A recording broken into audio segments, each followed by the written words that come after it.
Hardik Pandya and Mumbai Indians மற்ற team நிறைய best options கொடுத்தா கூட ஏன் சிஎஸ்கே அண்ட் கேகேஆரோட ட்ரேட் பண்ண நினைக்கிறாங்க.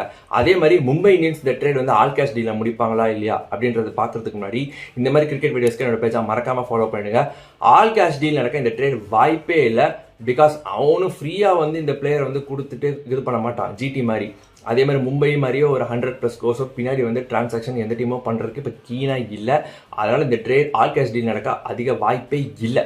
இப்போ மற்ற டீம் ஆப்ஷன்ஸ் பார்க்கும்போது ஒரு Prince Yadav, Nicholas Pooran from LSG, இப்போ ஒரு பஞ்சாப் கிங்ஸ்னு எடுத்துக்கிட்டிங்கன்னா அஷ்வந்துல்லா ஒமர்ஸை, பிராரு, பிரப்சிமரன் சிங், அதே மாதிரி ஒரு டெல்லி கேபிட்டல்ஸ் எடுத்துக்கிட்டிங்கன்னா அக்சர் பட்டேல், ஒரு ராஜஸ்தான் ராயல்ஸ் எடுத்திங்கன்னா ஜெய்ஸ்வால் ப்ளஸ் ஒரு ஃபினிஷர் ஆர் ஃபாரினர், இந்த மாதிரி ஆப்ஷன்ஸ் இருந்தால் கூட ஏன் வந்து சிஎஸ்கே அண்ட் கேகேஆரோட பண்ணுறாங்க அப்படின்னு பார்த்தீங்கன்னா வேற ஒன்றும் இல்லை, ஹர்திக்கோட ப்ரிஃபரன்ஸு.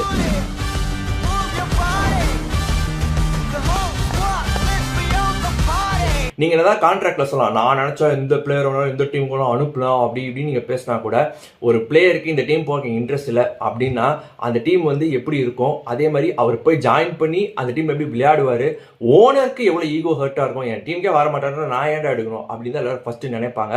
அவரு இந்த 2 டீம் போக தான் இன்ட்ரெஸ்டடா இருக்காரு. பிகாஸ் இந்த 2 டீமுக்கு தான் கமர்ஷியல்ஸும் சரி, பிராண்ட் வேல்யூவும் சரி, ஃபேன் ஃபாலோயிங்கும் அதிகமா இருக்கு ஐபிஎல்ல. ஸோ அதனால அவருக்கு இந்த இடத்துல போனா தன்னை ஷோ ஆஃப் பண்றதுக்கு அதிக ஆப்பர்ச்சுனிட்டிஸ் கிடைக்கும்னு சொல்லி ஹர்திக் நினைக்கிறாரு. கேகேஆர்ல நீங்க எடுத்துக்கோங்களேன், இவ்வளோ பெஸ்ட் ஒரு டீமா இருந்துட்டு அவங்க கிட்ட பிளேயர்ஸ் பார்த்தீங்கன்னா ஒரு அந்த சூப்பர் ஸ்டார்னு ஒரு பிளேயராகவே இல்லை யாரும். அதே மாதிரி அவங்களுக்கு கேப்டன் இல்லை, ஒரு வறண்ட பாலைவன மாதிரி இருக்காங்க.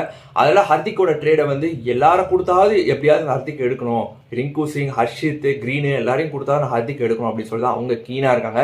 சிஎஸ்கேக்கும் பார்த்தீங்கன்னா அவங்களுக்கு ஒரு ஆல்ரவுண்டர் கண்டிப்பாக தேவைப்படுது. ஒரு டீம் நல்லா ஒரு பேலன்ஸ்டு இருக்கும், ஃபேன் ஃபாலோயிங் இன்னும் இன்க்ரீஸ் ஆகும். ஹர்திக்கும் சிஎஸ்கேக்கும் ஒரு நல்ல கனெக்ஷன்ஸ் இருக்கு. தோனி ஹர்திக் பாண்டை பற்றி நம்ம சொல்லவே தேவையில்லை. ஸோ அதனால ஹர்திக் சிஎஸ்கேக்கு வரது ஒரு பெரிய அவருக்கும் ஒரு பிராண்ட் பில்டிங் பூஸ்டாகவே இருக்கும். பட் இது என்ன சேலஞ்சுனா சிஎஸ்கே வந்து கேப்டன்சி ஆப்ஷன் கொடுப்பாங்களா அப்படின்னா, சப்போஸ் சிஎஸ்கே கேப்டன்சி ஆப்ஷன் கொடுக்குறாங்க அப்படின்னா game over, Hardik to CSK அப்படின்னு எழுதிடலாம். அவர் கேப்டன்சியும் வேணும்னு கேட்கறதுனால தான் கேகேஆர் இப்போ வந்து ஃப்ரண்ட் ரன்னராக இருக்காங்க. ஆர்எல் சிஎஸ்கே இந்த ட்ரேடை முடிச்சு எப்பயோ வந்து ஃபைனலைஸ் பண்ணிப்பாங்க சொல்ல நான் நினைக்கிறேன். என்னை பொறுத்த வரைக்கும் கேகேஆருக்கு போகிற மாதிரி இப்போ இருந்தால் கூட அவர் சிஎஸ்கே வருவார் சொல்ல நான் பிலீவ் பண்ணுறேன். நீங்கள் சொல்லுங்கள் ஹர்திக் எந்த டீம் போவார் அப்படின்றத கமெண்ட்ஸை சொல்லுங்கள். அதே மாதிரி இந்த மாதிரி இன்ட்ரெஸ்டிங் கிரிக்கெட் வீடியோஸ்க்கு என்ன பேஜை மறக்காமல் ஃபாலோ பண்ணிக்கங்க.